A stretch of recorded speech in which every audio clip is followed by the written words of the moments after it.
Scratchy voice, painful voice, hoarse voice, maybe next to no voice at all. As a voiceover talent, our voice is our livelihood, but what happens when we are not 100%? That's what I'll talk about on this morning's Morning Huddle. How you doing? I'm Bill DeWeese, professional voiceover talent and voiceover coach, and I'm so glad you stopped by to join me this morning. The question, it might even has been as recent as yesterday, came up asking what to do when the voice isn't quite working properly. How do you handle that as a working voiceover talent? I'm going to talk about that this morning. But first of all, if you would take just a moment and share your name and where you're watching or listening from this morning in the live chat, I always appreciate that. Also, a special announcement every time at this year. I do something which I call the Spring Fever Sale, the Spring Fever Voiceover Training Sale. Now, if you are in my voiceover blueprint, you have access to all of my stuff. You've got the complete library plus. So you don't need this. You've already got it. But if you're not in my voiceover blueprint, this is your chance to really get your hands on a lot of great training at a really steeply discounted price. And so be watching your email. If you haven't seen something yet, you will see it soon. So want to make sure you take advantage of the Spring Fever Sale. Well, it happens. Allergies, colds, flu, we get sick sometimes physically, just generally physically, it's difficult to work. And there is no silver bullet. There's no magic fairy dust you can sprinkle over yourself to take away the flu or a cold or COVID or whatever the case may be. It happens. And along with that, oftentimes, is the voice. And the voice is easily affected. It can kind of change the pitch of our voice. It can make us more hoarse or raspy, or sometimes it hurts worse than it sounds, but it makes it feel like it sounds pretty bad. So, and sometimes we just barely have any voice at all. So, as a working voiceover talent, how do you deal with that? First of all, just to be completely honest and transparent, I have no cure for you this morning. This is not about a cure. Well, if you gargle this, or you drink that, or you take this medication, everything will go away.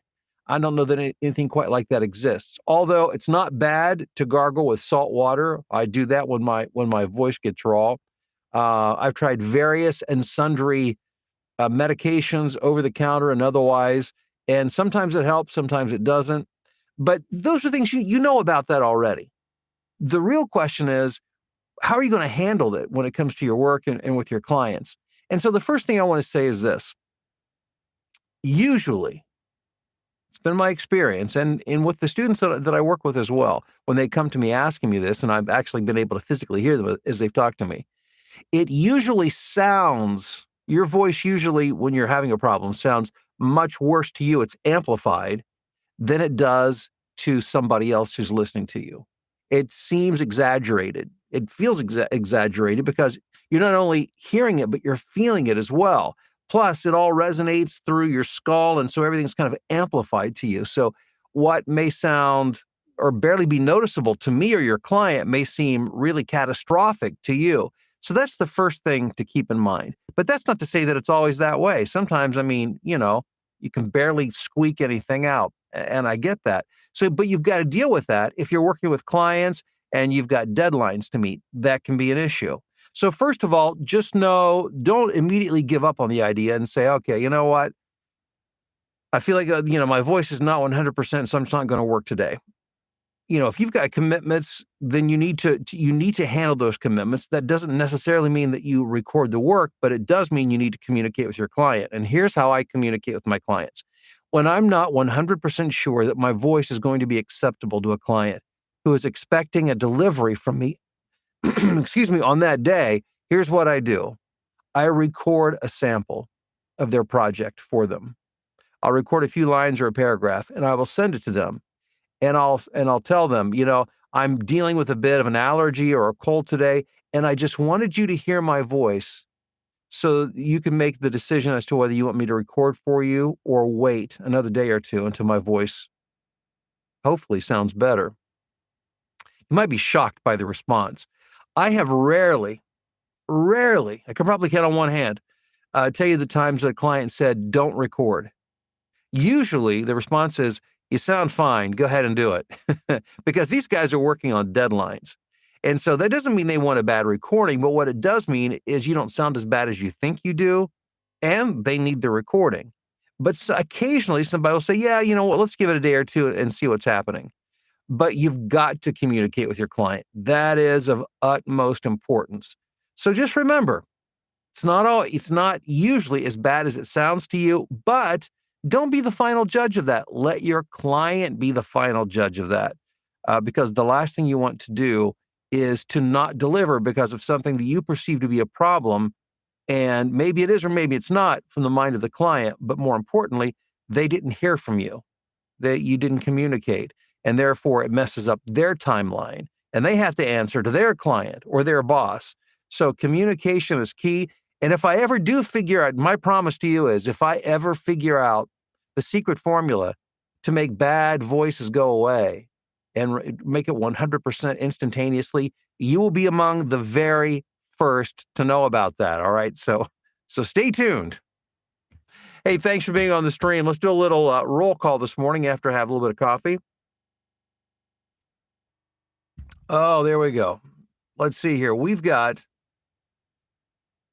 MG from North Carolina on the stream this morning. Hey there. Hey, Phil in Tokyo. What's going on? Susan in New Jersey. Wade in Philadelphia. Bob is in Reidsville, North Carolina. Rusty in Marquette, Michigan. How are you doing, Rusty? Hey, Steve, what's going on in Pembroke Pines, Florida? Gertie, good afternoon to you in Belgium. Hey, Barb, how are you in Ann Arbor? And let's see, Dave in Woodstock, Georgia. What's going on? Wally in North Georgia, home of the Scratchy voice. I love it. Hey, Mary in Atlantic City. And we've got John in Monroeville, Alabama. KW in Virginia Beach. Brian in Pensacola, Florida. Have I used a voice modulator before? No, I have not, Brian. I'm sorry to say I'm not familiar with that. Brandon in North Carolina, what's going on? Scott in Owensboro, Kentucky. I love your book, by the way. Well, thank you. And I do work for a hospital, voiceover. I do the commercials for a hospital in Owensboro. And as a matter of fact, Rob Ryder, who's a member of the Voiceover Blueprint and is on the stream this morning, I saw he's commented, which is coming up here in just a moment. I recently worked on a TV commercial for that same hospital. Steve in Oshkosh, Luke in Ankara, Turkey. Great news from Luke. I got my first VO job offer, a 5-hour audio book. Awesome, Luke. That is fantastic. Again, wish I had the confetti. Imagine, if you will, party horns, party hats, confetti blowing up in the air. That's how excited I am for you. Sincerely, congrats. Robert in Connecticut. Mark in Atlanta. Anthony and Vivian in Bell Buckle, Tennessee.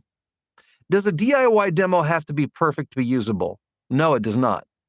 Your DIY demo is not going to be perfect. And the more you do it, the better it's going to get. Here's what I tell the students in my blueprint. They need to be redoing their DIY demo at least once a week for the first 6 to 8 weeks. Just do the same scripts over again. It doesn't matter because you're working and developing your skill. The worst thing that you can do, aside from having a non-perfect demo, is to just never send your demo out because it's not perfect. That has frozen more people than, they feel like everything has to be perfect before they get it out. Now, remember, you're using your DIY demo on the more entry-level platforms where you have entry-level opportunities, like Upwork.com, like Fiverr, and like ACX. So no, get it done and get it out there, and then just keep working on it to improve it. Christine in the northwest suburbs of Chicago. I made my second live session. Yay, Christine. Yay, indeed. I hope that it went well for you. You know what I miss back when I lived in the Chicago area? I miss going into the city for sessions. Not that I want to be traveling every day to go to do sessions, but I remember doing some sessions in the Wrigley building, ARU Studios, which are now, they're on, I think, at the corner of Ontario and Michigan Avenue, right across from, it's one of my favorite restaurants. I can't think of the name off the top of my head. Anyhow, there was another studio, and I can't think of the name of it, where I did some work for Disney right off Michigan Avenue. And it was always fun. It's fun when you get if you ever get the opportunity, I mean, do it, because just being able to go into a pro studio, work with engineers and, maybe the marketing people and a director, producer, all that kind of stuff, it's an experience. So if you ever get a chance to do that kind of live session, if they give you an option between doing it that way and doing like a Source Connect session, and you've never done it before at a studio, go to the studio, because it can be, again, it's a unique experience and it can be a lot of fun. Stephen in Barrie, Ontario, what's up? Hey, Rob. Speaking of which, I just mentioned Rob earlier in Owensboro, Kentucky. Glad to be in the blueprint. Just added another audiobook job. Awesome.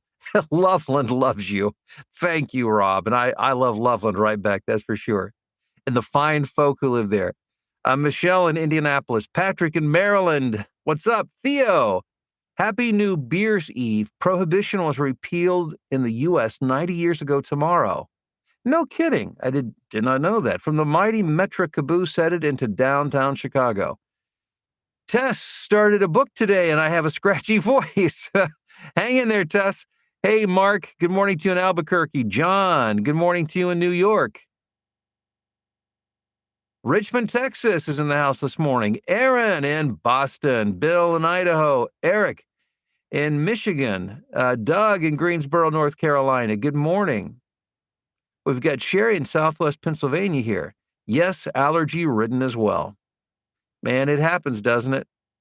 There's not a day of my life where I'm not struggling with allergies. It just seems to be, for some of us, that's just what we do.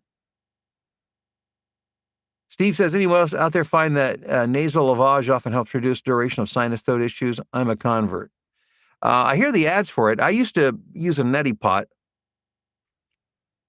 One of those little, mine was a little plastic blue one, and you put like warm, it's a saline solution in it. You literally put it in a nostril, you tilt your head back and you let the water run up into your sinuses and it runs out the other nostril.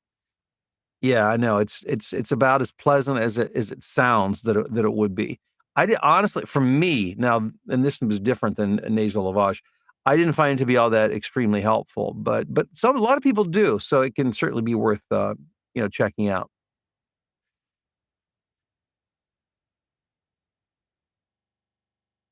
Oh, somebody's saying, yeah, somebody swears by the pectin in green apples when they're recording. Yeah, a lot of people, for me, it creates mouth noise. For a lot of people, it helps them. So you have to kind of experiment to find what works well for you. Good evening to you, Davina, in Osaka, Japan. So glad to have you on the live stream. Hey, Meryl, how are you doing? A timely topic. Your advice is helpful, and it looks like what I've been doing, including prayer, have helped, and I should be okay for my directed session at noon. I'll let you know. That's awesome, Meryl. Great to hear. Good luck to you. Matt in Orlando. It's the little mouth clicks that annoy me. Yes, indeed. As do us, they do us all. And there's nobody that's immune from that I'm aware of. It's stuff that has to be dealt with. And by the way, once you learn how to use spectral view, if you're not using that right now, that's how I am able to really get into to do some surgical work on getting rid of mouth clicks.